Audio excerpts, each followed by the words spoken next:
Hi guys, I hope you are doing well.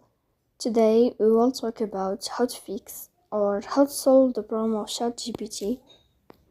You will click on settings, you will go to apps, default apps, app settings. You will search for ChatGPT. In this page of app info, you will click on first stop and you will click OK. You will enter to storage.